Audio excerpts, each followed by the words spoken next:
नमस्कार। शोम रतोड़ी एनालिसिस में आपका स्वागत है।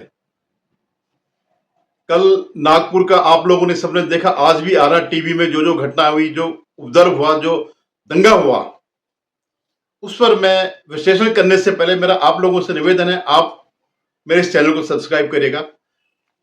हम जो राष्ट्रवादी लोग हैं, हमारी आवाज आगे नहीं जाती है, और अगर हम कोई वीडियो बनाते भी हैं तो कांग्रेस और विपक्ष वाले उसको दबा देते हैं, उसकी रिपोर्टिंग करते हैं और हमारा ऑलमोस्ट खत्म हो जाता है, चैनल पूरा खत्म हो जाता है, जबकि हम इतनी मेहनत करते हैं। तो मेरा आप लोगों से निवेदन है कि आप मेरे चैनल को और अन्य राष्ट्रवादी चैनल को, सनातनियों को, उन चैनल्स को आप सब्सक्राइब करेगा, शेयर कीजिएगा और कमेंट जरूर करेगा। धन्यवाद। मैं कल की घटना पे आता हूं जो नागपुर में हुआ, पूरा शहर जला दिया। तो उसके बाद क्या चीज आई, सामने आई कि 300 साल से नागपुर में दंगा नहीं हुआ है। ये जो विपक्ष वाले हैं वो इस बात का दावा करें 300 साल तक नागपुर में जो है कभी दंगा नहीं हुआ, और अब जाकर के हुआ।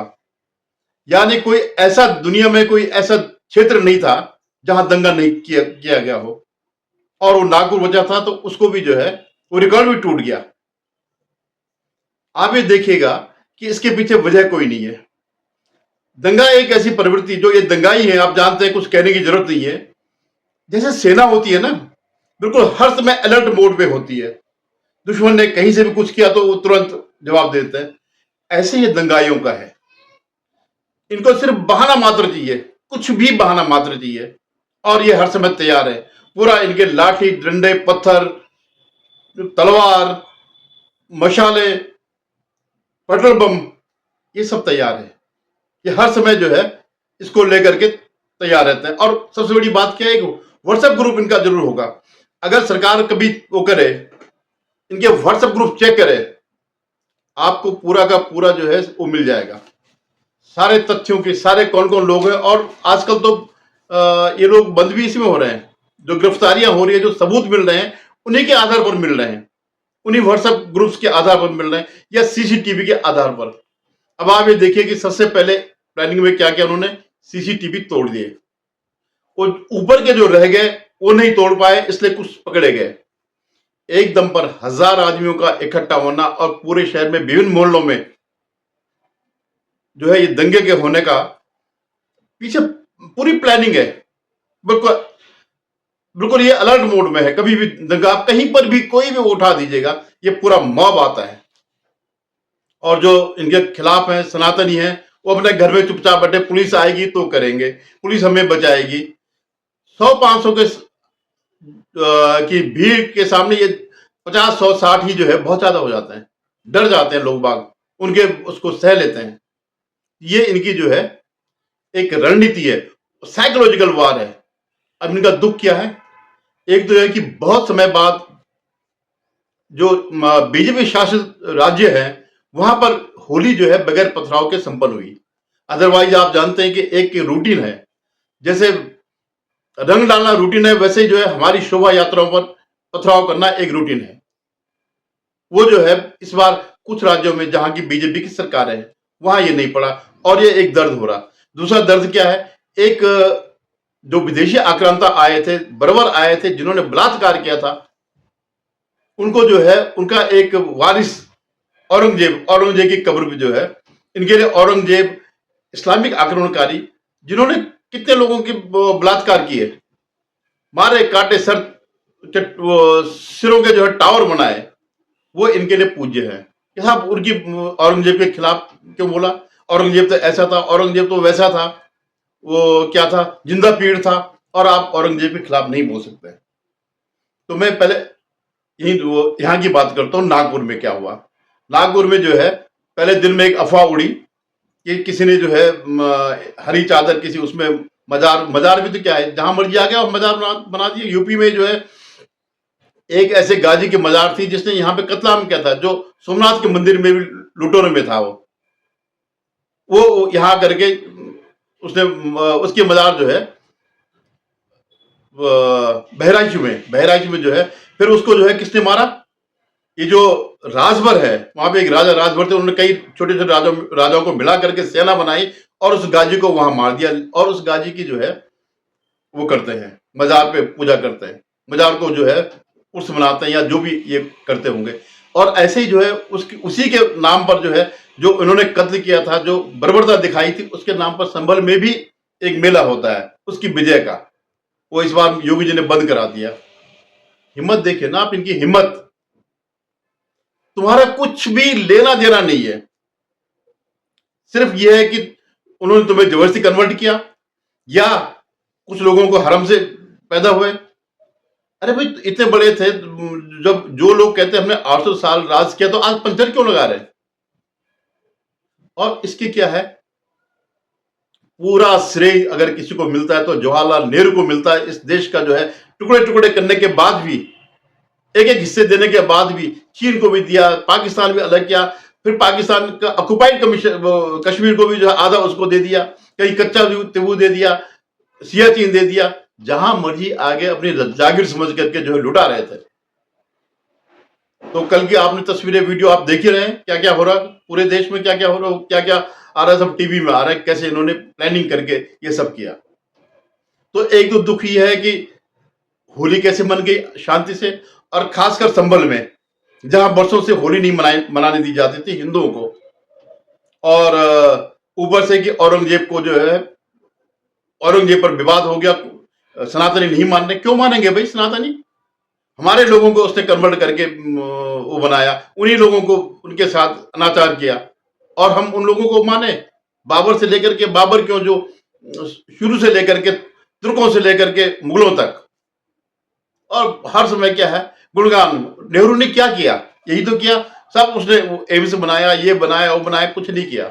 2000 एम्स बने होंगे, उससे ज्यादा जो है सिर्फ 10 साल में ही सारी चीजें बन गई मोदी जी के राज में। लेकिन क्या है कि जो आदमी कहता होगा मैं एक्सीडेंटल हिंदू हूं, आप उसकी मानसिकता सोचिएगा। सब कुछ बांटने के बाद पूरा देश वक्फ बना करके उनके हाथों सौंप दिया।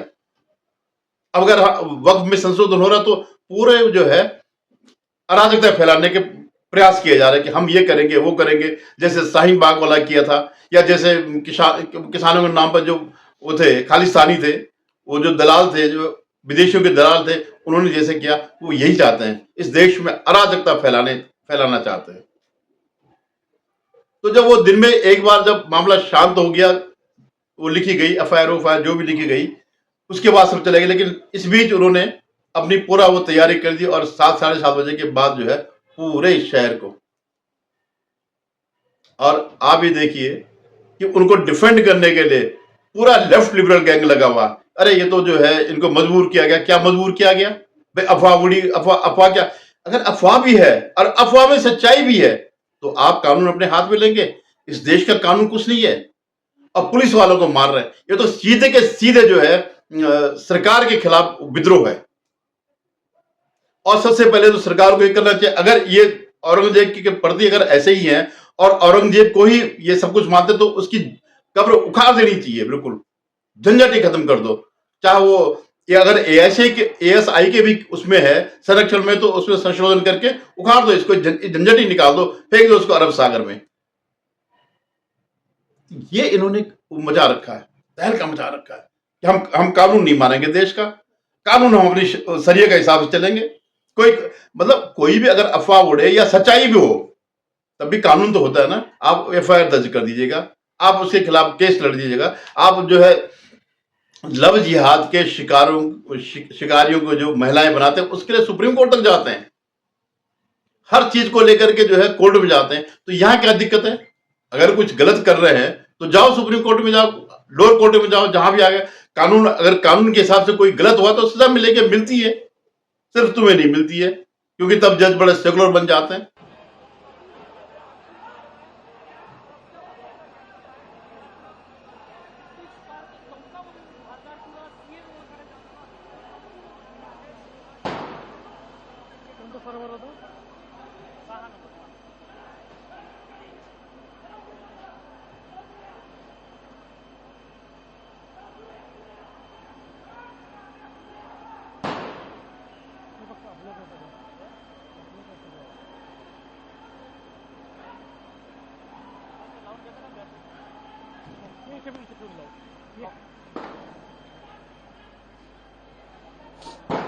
रात्रभर झोपता रहना। जैसे नूपुर शर्मा का मामला हुआ, टीवी के एक बहस में उसने वही कहा कि भाई तुम्हारी किताब में ये लिखा हुआ। उसके बाद जो है पूरे देश में इन्होंने SC ST, जैसे इस देश में कोई कानून नहीं है, गलत किया तो जाके कोर्ट में चैलेंज करो, नहीं, सर तन से जुदा। और जो उसकी क्लिप भेजने वाला, पूरे उसकी कटिंग करके, जो जिसने विदेशों में कतर उतर और जहां जहां भी ये अरब कंट्रीज में जहां भी इनके वो है, ये अल जजीरा, ये सब चीजें जो है वहां भेजने वाला, और उसको जो है सुप्रीम कोर्ट उसको बचा रहा, जिसकी वजह से सारा ये पूरे देश में अराजकता फैली। और उसके सुप्रीम कोर्ट में वो जज कह रहा है उसी को, नूपुर शर्मा को, वो क्या कहते हैं कि मेरे खिलाफ देश भर में कोर्ट केसेस है, उनको क्लब करके एक जगह कर दीजिए। और नूपुर शर्मा कोई वो नहीं है, कोई साधारण, ये नहीं कि सिर्फ बीजेपी की, वो भी सुप्रीम कोर्ट की वकील है। और उस वकील को जज कह रहे हैं कि तुम्हारी वजह से पूरे देश में वो रखा। क्यों? क्योंकि इनकी मानसिकता ही ऐसी है। 75 साल तक यही चलता रहा, पूरा का पूरा एंटी हिंदू वो चलता रहा। अब थोड़ा सा हिंदू जो है दोयम दर्जे के नागरिक से जो है अपने अधिकार पा रहे हैं, उसको हटा करके समान नागरिक बन रहे हैं, जैसे और नागरिक बन रहे हैं। और जो ये लोग हैं जिनको विशिष्ट वो दिया गया था कि लो भाई वक्फ तुम्हारा, पर्सनल लॉ अवार्ड तुम्हारा, ये तुम्हारा, सब कुछ तुम्हारा, अब उनको भी जब सामान्य नागरिक के रूप में उनको जब ट्रीट किया जा रहा है, जैसे हिंदू को ट्रीट किया जाता है, मुसलमानों को ट्रीट किया जाता है, सिखों को ट्रीट किया जाता है, सब लोगों को एक समान रूप से ट्रीट किया जा रहा है, तो इनको ये बहुत बुरा लग रहा कि हमने तो इतने साल तक राज किया, मतलब उसके बाद आजादी के बाद भी जो है 800 साल की बात तो भूल जाइए, लेकिन आजादी के बाद भी जो है दुलारते थे इनको।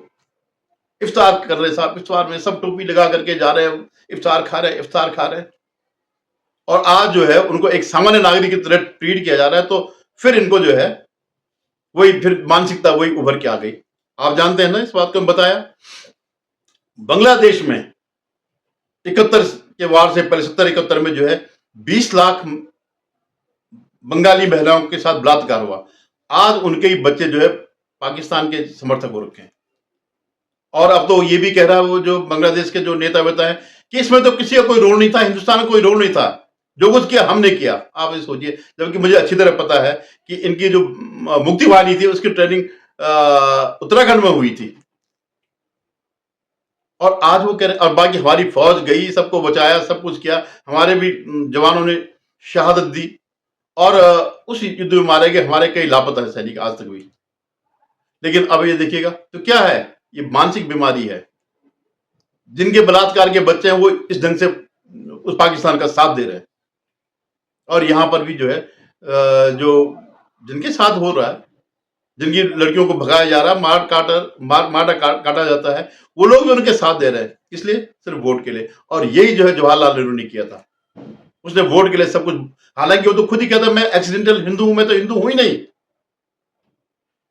तो आप ये देखिएगा कि जैसे कल एक विशिष्ट अब आ रही है कि जब ये दंगा करते हैं तो टारगेटेड करते हैं, यानी यहां पर हिंदू की दुकान है, यहां पर मुसलमान की दुकान है, मुसलमान की दुकान में कुछ नहीं होगा, हिंदू की दुकान को जलाया जाएगा, वहां तोड़फोड़ की जाएगी। तो आप ये समझिए इनका जो डाटा बैंक है उसमें सब फीड है कि कौन सनातनी है और कौन सनातन के लिए बोलता है, वो सब उनके डाटा में, उसका कहां पर बिजनेस है, कहां घर है, क्या है, कब आक्रमण करना है। जब तक पुलिस कुछ सोचे समझे तब तक जो है इनका आक्रमण हो जाता है। तो संभल के रहेगा, बच के रहेगा। और ये जो ये कथित सेकुलर है ना, ये आज बड़ी गलतफहमी में, जब इनका प्रहार होता तब उन्होंने वहां थोड़ी पूछा, जब नागपुर में कि यहाँ पर कोई यादव की दुकान है, किसी सेकुलर की दुकान है, किसी फलानी दुकान नहीं, उन्होंने अब ये हिंदू के सब टारगेट, सब उनके टारगेट थे, सब जला जुला करके जो है कर दिया। ये बहुत खतरनाक प्रवृत्ति उभर रही है और इसके लिए ये लोग जिम्मेवार हैं जो अपने को सेकुलर कहते हैं।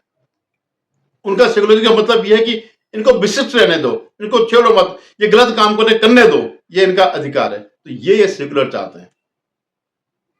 एक मैं देख रहा था, प्रोफेसर है अमेरिका में, वो कह रहा कि शिवाजी को तो इसलिए उसकी नाराजगी थी कि उसको पीछे रखा, मनसबदारी में पीछे रखा, आगे रखा तो उसे कोई परेशानी नहीं थी। एक हमारे महानायक, जिन मराठों ने इस देश को इस्लाम से मुक्त किया, उसके प्रति ऐसे ये सेकुलर है, ये सेकुलर कीड़े हैं जो इस ढंग से भावना है। हालांकि मैंने उसकी रिपोर्ट भी करी है, उसको देवेंद्र फडणवीस को, बीजेपी को लेकिन उस पर कोई एक्शन हुआ नहीं। हमने कहा उसका ओसी कार्ड जो है, जो वाला कार्ड जो होता है, एनआरआई वाला कार्ड है, उसको कैंसिल कर दो, मत आने दो इसको यहाँ, कोई वो नहीं है। जैसे अभी एक का किया जो भारत के खिलाफ लिख रहा था और जब इंडियन ओरिजिन का था। तो आप लोग भी सतर्क रहिएगा, और ये ऐसा नहीं चलेगा, सिर्फ पुलिस पे नहीं चलेगा, सिर्फ पुलिस के भरोसे नहीं चलने वाला है। अपनी रक्षा भी खुद करने का प्रयास करिए सब लोग। धन्यवाद। पुनः निवेदन है, आप मेरे चैनल को सब्सक्राइब करिएगा, शेयर कीजिएगा।